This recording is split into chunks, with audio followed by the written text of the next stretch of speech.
Welcome to Season 2 of the Generational Dental Wealth Show. Season 2 is all about increasing dental financial IQ. We do record these live in studio at Team Studios, so if you want to see the video format of this show, go ahead to Spotify or YouTube. Also, if you want to join the Generational Dental Wealth community, go ahead to teamfinancials.com/educate. Let's hop into it. Before we hop into today's episode, we wanted to share that this is not legal or financial advice. The thoughts that we share here are our own, and these are for educational purposes only. Kingsley is my CPA. He gives me financial advice. Please seek or solicit the help of your team and your financial advisors for your financial future. Hello. Welcome back to the Generational Dental Wealth Show. My name is Dr. Jermaine Fetty. My name is Kingsley Fetty, CPA. Man. It's been a fun season. It's been really fun. Season 2, man. Season 2. Action-packed. So many different perspectives. We had students on. We had doctors on. We were speaking at national conferences. Yeah. We got to speak to one of our favorite podcasts, Truth Be Told, man. Shout out them. Oh, yeah, for sure, man. This was a fun one, man. But, before we hop into the recap episode, Kingsley, what kind of updates you got, man? Tell us what's going on with you personally. Yeah, man. So since the last time we sat here, man, we went to the NDA conference in Las Vegas. That was a blast. Was able to speak to how many people were there? How many dentists were there, there was at least 300 to 400 dentists there. Yeah. And possibly the same amount of dental students, 300 to 400 dental students. Yeah, it was a blast from all across the nation, man. It was honestly a very, very impressive turnout. Shout out to the NDA doing an amazing job. Dr. Horton, the entire leadership team for really bringing together the best and the brightest across dentistry, man. For sure, man. That was a blast, man. Getting on that stage, being able to talk just what I love most, and that's tax. And obviously, shout out you, man, and being able to accept the 40 Under 40 award, being able to wear the native attire and represent Charlotte well, represent Nigeria well, man. So shout out to you, man. Man, I think you did a fantastic job. I think you gave a lot of action-packed information.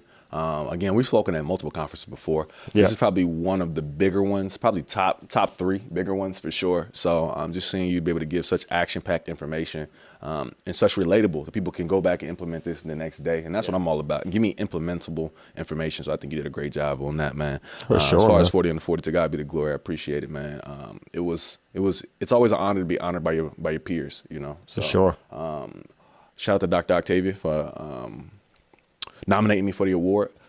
And you already know we're going to wear our attire everywhere we go. Same thing I implore everybody. Take you wherever you go. Just because you step in a different room doesn't mean you got to wear a different version of yourself, right? I'm going to wear my Nigerian traditional attire if I'm getting married, if I'm going to the bank to close on a transaction, if I'm receiving an award, if I'm just going to dinner. You know what I mean? So, because to us, that's a suit. That's formal wear to us. So if I'm going to wear formal wear, honestly, I haven't wore a traditional suit since we had our American weddings. That was 2-3 years ago. So I don't think I'm wearing another suit unless God say otherwise, man. But let's hop into it, man. Let's do it, man. Let's hop into the first episode of the season. Yeah. So what we wanted to do before we hop into it, we wanted just to break down what was our pretty much top 10 takeaways of the season. And it's so much value that's out there. Please go back and watch it if you haven't. Sure. Go ahead and stop this episode. Go back and watch every single episode, man. You'd be glad that you did. But we wanted to take just the top 10. Obviously, there's so many out there that we could have chose. These are just the ones that stuck out to us. So we'll be just touching on it episode by episode to just see, what value we can kind of dig back up and kind of discuss today, man. How does that sound? That sounds really good, man. So what we wanted to do to kind of bring it all together was we wanted to use this episode as kind of a recap episode of season 2. So we just kind of sat down and we just thought about our top 10 takeaways, just to give you something practical, kind of a quick reference guide. But if you have not listened to the entire season, go ahead and press pause and rewind and watch every episode, and you'll be glad that you did. So we'll be hopping into, like I said, the top 10 takeaways, and we know that you'll get so much value from this here. For sure. Let's do it. Awesome. So first episode 16, what we wanted to do for the first episode of season 2 was just talk about the myth of how much dentists actually make. Moving on from there, we hopped into episode 17, building financial IQ, pretty much navigating the journey to generational dental wealth, right? Let me hop into that one, man. Yeah. When it comes, number one, on the first episode, again, when it comes to dental income, there's 2 main things that if you just don't fully grasp, building generational dental wealth is going to be tough. If you don't grasp your income, and most importantly about your income, learn how to use your income as a building tool. If you don't understand that, then a lot of the stuff that we say is not really going to make sense. Yeah, for sure. Like, you have to look at your income as, or your job or your practice as the number one partner in your success, the number one partner in the tools that's going to help you build your financial future. So then as we hop into the second episode, when it comes to the myths, right, and building your financial IQ, that was important to me because number one thing that I see especially when it comes, not even just dentists or doctors, period, I think just in general for everybody, right, that I've come across that we talk finances, is a lot of us do the right thing the wrong way. Okay. And if you do the right things the wrong way, what's going to happen is you're going to feel as if you're making progress, but the reality around you is not going to match the way you feel. You're going to feel like, okay, they told me to save up an emergency fund. Okay, yep. I put my 3 to 6 months away, right?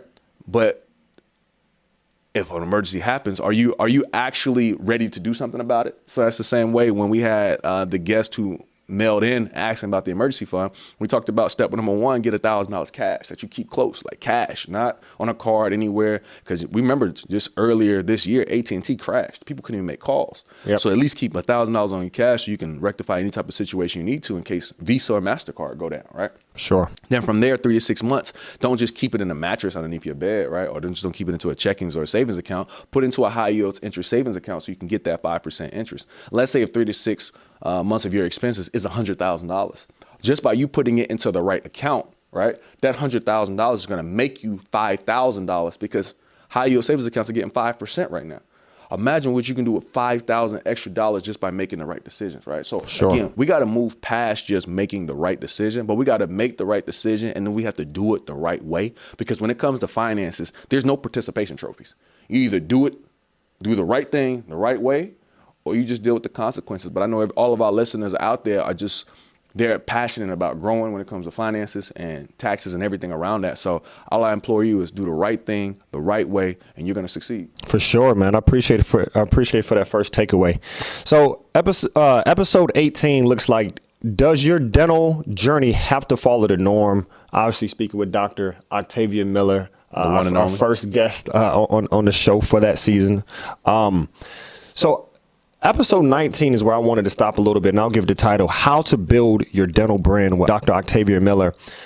She did a fantastic job with so many things, bringing to the table and just explaining from her perspective in dentistry. And one of my biggest takeaways was her talking about building her personal brand. And the reason I see that as such a big takeaway is because obviously we live in a digital age, right? Where at the end of the day, you have to be marketable. Everybody you hear about NIL for college athletes and athletes, but everybody's NIL. Everybody has a name, image, and likeness. And whether you're an associate or a dental practice owner, you have to be marketable, right? Your skill set is super important, and that's your breadwinner. But who you are as a person, your personality, do people get along with you, is super important. What I love about what you talked about the episode was how she posts reels and how she posts on social media to just build a sentiment with the community and with even aspiring dentists. I think so many times we can get so caught up in the hustle and bustle of the industry that we forget that, hey, like, we want to be a great representation of the industry so that people can see it in a positive light. So I really love when Dr. O was just talking about building her personal brand there. For sure. Yep. One of the biggest things that I got from that episode, man, was just like, don't sit around waiting for help. Right. Yeah. Do everything you need to do on your side. And then when help comes, welcome it. But at the same time, right, like, understand hard workers respect hard workers. So it's easy for you to help somebody who is moving, right? We gave the example that if somebody's broke down on the side of the highway and they have a car, they can sit in the car and hope that somebody comes to come save them. Or they can get out the car and start pushing it. You know what I mean? If it's in a safe environment, you can start pushing. And somebody who drives by and sees somebody pushing a car is going to be more likely to pull aside to help them than just somebody who's just waving a white flag on the side of the street, stop by, right? For sure. Because when somebody is in motion, it's easy to push them to a higher level versus somebody you're going to have to start from like step one, right? Yep. So it's the same thing, even with all of us, like regardless of where you are, that you want to make sure that you want to make yourself accessible for help. Because when you're in motion, people, it's easier for them to resonate with what you do, to identify what they do for you.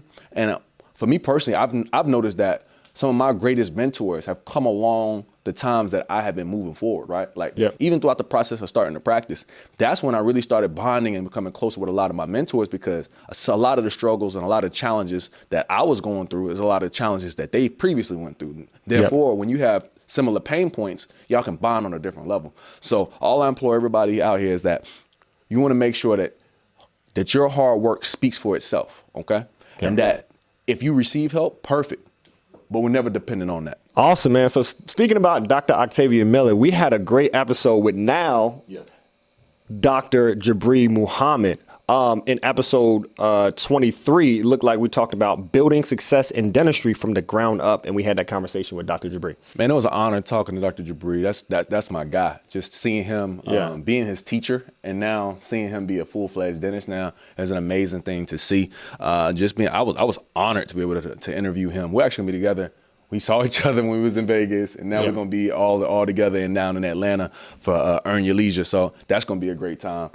So now the beautiful thing about it is when we talked about him, he was still in dental school. So we was able to touch on contract negotiations. So when it comes to contract negotiations, my biggest piece of advice was have a 3-part person team. And this is not including your lawyer, but as far as doctors go, you want number one, you want somebody who's been out 5 years or less. This individual has recently negotiated a contract. This one knows what the current landscape of the market is demanding. This person could probably give you more actionable current day information, right? What's going on in your region, your timing right now. Then you want to talk to somebody who has been out of dental school 5 years or more. This person's probably negotiated a few contracts. This person's probably seen a lot of contracts. This person's still probably settling into their lives and trying to figure out what kind of dentistry they want to practice, what kind of setting they want to practice. Yeah. So as they're consistently going through, the figuring out what's going to be coming next, now they can share that peace of mind with you, right? Then last but not least is I want to find somebody I want to find a dental practice owner with as much gray hair as possible. This person's probably handed out a contract or a few contracts to a few different people. So now they can tell you like what's fair. Is what I'm expecting fair? Is what I'm asking for fair? And more importantly, do you have any colleagues who are looking for an associate? Are you working with anybody who possibly needs my services? So being able to have somebody who's just got out, somebody who's been out for some time, and be able to have some practice owners in your corner will really, really set you up good when it comes to contract negotiation time. Man, perfect, man. Shout out Dr. Jabri, man. Oh, yeah. Awesome. So we're going to skip forward a little bit. Wanted to hop into episode 28. We talked about from dreams to dental school with Dr. Shay Katamus. Yes, sir. Shout out to you, man. I follow your social media, man. You've been doing a lot of great things. But the biggest stand up. Oh yeah. Shout out Nigel. The biggest takeaway I got from that episode was how Dr. Shay embraced career change. He went into dental school a bit on an older spectrum, came from going to, he wanted to be a physical therapist, then switched over to dental. So to me, it just showed like at the end of the day, it's never too late to learn a new skill. It's never too late to invest in yourself. And even if it's not a dramatic career change, it's okay to live outside of the expectation that you might see as normal. For sure. And he took that on the chin and he ran with it. Yeah. And he just gave so much perspective on what it looks like to walk through a challenge, face it head on, and come out of the other side victorious, man. So a lot of good takeaways there, man. For sure. Yeah, man. So shout out to Dr. Shay Katamus, fellow Nigerian, as well as fellow Charlottean. Or at least the outskirts of Charlotte. Shout out to you, man. Expecting great things from you. Then we hop straight into our Truth Be Told joint podcast interview. Shout out to Be Told. That was fun. Shout out to Dr. Horton and Dr. Aka. They're doing amazing things. So the conversation that I personally had with them, it was really touching on practice ownership. And really understanding that private practice ownership is not just monochromatic. There's a lot of different shades when it comes to private practice ownership. You don't just have to have a building, right? Dr. Horton and previously, he used to be just like me. We used to be travel dentists, go to different offices, do the surgical component of a lot of different surgeries for offices who were not necessarily surgically inclined. So being able to hear that, sometimes when you're going through something, you feel like you're the only person who has been there. But it was good being able to see that, okay, so he's been there, done that as well, right? And that I wasn't off base with that mindset, with that decision. So, because I really enjoyed my time being a travel dentist. It was a fun run. We saw some great places. I worked in North and South Carolina, duly licensed. So I got to see a lot of different cities. In total, probably worked in about 90 plus different cities.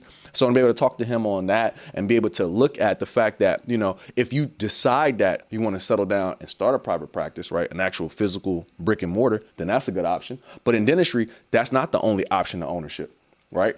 You could do that, or you could be a 1099 travel dentist. That's another way, because you can still open up your own entity and own your practice, even if it's not necessarily brick and mortar. Yep. Then on top of that, you could be a partner in a practice, right? On top of that, you could work at just 2 or 3 different offices and be 1099 at those offices. So there's travel dentistry, there's 1099, there's physical brick and mortar. There's so many different ways where you can still own a practice in dentistry without having to be a physical brick and mortar private practice owner. Yeah, that's good, man. That's good. And I have quite a few clients that do a mix, man, where they're on the road some days, they're in practice some days. So beautifully said, man. So we're going to hop into episode 32. We talked about tax preparation versus tax strategy. You know, me as a CPA, I get this question so much. I think many people are used to having a tax preparer, someone that they meet with once a year. They give them their W-2s or 1099s, and they say, hey, this is how much I made. And they make you sit in the lobby for 45 minutes and they just crunch some numbers. That's cool and dandy. Or you might do it yourself on some DIY service. That's cool and dandy, right? That's keeping you out of trouble. But tax strategy is a different approach. That's saying, hey, before the year is even over, how can we put things into place today to save you money, right? Tax strategy actually puts money back into your pocket, because during tax season, your CPA doesn't have time to sit down and go through all the tax strategies for you. They're trying to get through, right, the busy season of the grind and getting people in and out, right? So we just talked about the difference, compare and contrast on what you need out of a tax strategist. So I like to think about it like this. Like when I think of a tax preparer, I like to think of like a hygienist. That person's coming in, they're coming to do maintenance, and that's it, right? And I like to think of like our tax strategists, like our dentists. They're the ones who are comprehensively coming in, giving you a plan. This is where we're starting. This is where we're going to end, right? Yeah. So you got to understand, like there has to be different professionals for different levels, right? For most people, you might not need a tax strategist, right? But once you start clicking into higher 6 figures, like you start to really start cracking into the 200s, you start to be the higher 100s, and anything beyond that, you're going to need somebody in your corner to really start helping you put this plan together. Because it really got real when you sit down and you get a 6-figure tax bill and you never made that as an associate, but you're getting paid, have to pay that now in taxes. It's just like, yo, you need professional help to get this into a good situation, right? So you just understand, like, as you rise in your career, as you continue to increase your take home, it's important that you get the proper professionals in your corner to make sure they can take you to the next level. Awesome. So the next episode, we're going to hop into a little bit of travel we did, like we talked about earlier, traveling all the way to Las Vegas, Nevada, to the NDA conference, man. So this episode, we talked about how to tax plan as a dentist, and that's episode 33. My biggest takeaway, I won't even touch on taxes for this takeaway. We went over what we believe in when we sat down and developed the kind of those stages to generational dental wealth. Yep. And that's rich life discovery, tax strategy, extreme ownership, asset accumulation, and legacy. Yeah. And I just loved when we started there, kind of just giving people a roadmap. Because at the end of the day, right, it's like getting in a vehicle knowing you want to get somewhere, but you don't have the clear directions on which turns to make. I mean, which stages you need to stop at, and then where's the gas stations along the route, you know? So I don't know. It really helped communicate exactly what we've been trying to say throughout these seasons here. That tied in perfectly, even with my earlier point of doing the right things the right way. So when I think about asset accumulation, you got to understand, like, we have income, but our income has to be converted into a vehicle in which it can actually take us places, right? Yes. So the reason asset accumulation is so important in our process is because you want to make sure that your income, even on an annual basis, has something, right? It creates a baby to be able to produce more income for you in the future, right? If your income is just turning into things but not able to turn into more income, it's going to be hard for you to build generational dental wealth.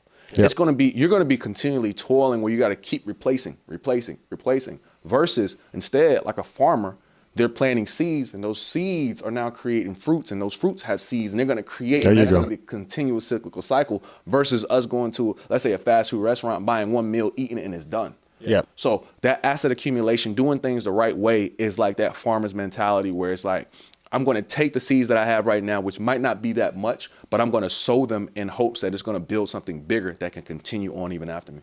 Man, that's beautiful. That's beautiful. Any other takeaways or anything you like to add to our conversation, wrapping up season 2, putting it on a bow?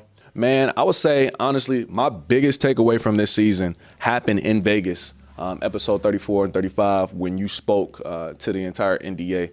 For me personally, again, working with you on a weekly basis and us going through the taxes is no strategy that was named I haven't heard of.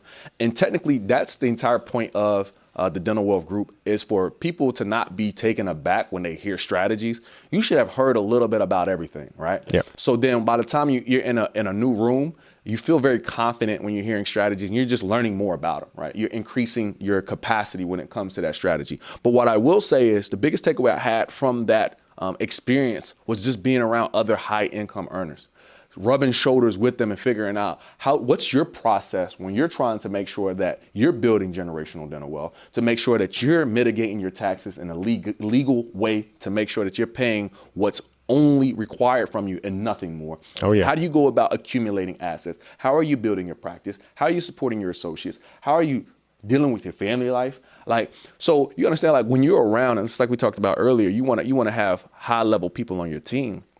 When we're rubbing shoulders with them, it's a very good concept for me when I'm around other dentists who either have been where I am or where I'm going next, right? So I'm seeing in real day when they're telling me about, okay, I need to buy this apartment complex because I need to get this thing written off because my tax bill is $300,000, right? Yep. I'm sitting here talking to people who, okay, our practice is kicking out $3 million a year, and we need to figure out a way to mitigate. And the ABC Google strategies are not going to be good enough to deal with what we got to deal with, right? So I'm learning about their tax strategist, right? I'm trying to figure out who you guys working with, because as you continue to climb, right, like, you're going to have less and less people who have the same pain points as you. So you got to find new circles of people to be around. And that's why I'm excited for the next season as we continue to grow this out. We're coming into contact with so many high earners, with so many people who are driven to extend their clinical suite of skills, to just extend their current career within dentistry, that now we're going to have to put more people together in common like situations. So now we can all rub shoulders to figure out how can we deal with these same financial, tax, asset accumulation challenges that we all have, as we're all on our roadmap to our generational dental wealth life. And ultimately, how do we live our rich life? So I appreciate you for putting that conversation together and putting me in a room with so many high earners and so many people who are driven within dentistry. Because again, like, just like the USA Olympic basketball team, when you put the best of the best on the same team, you win gold. You win gold, man. And that's the goal. So we have to come to a close here for season 2. It's been fun. It's been fun, man. All right. Go ahead and check us out here at the Generational Dental Wealth Show. See you soon. We'll see y'all soon. Peace. All right.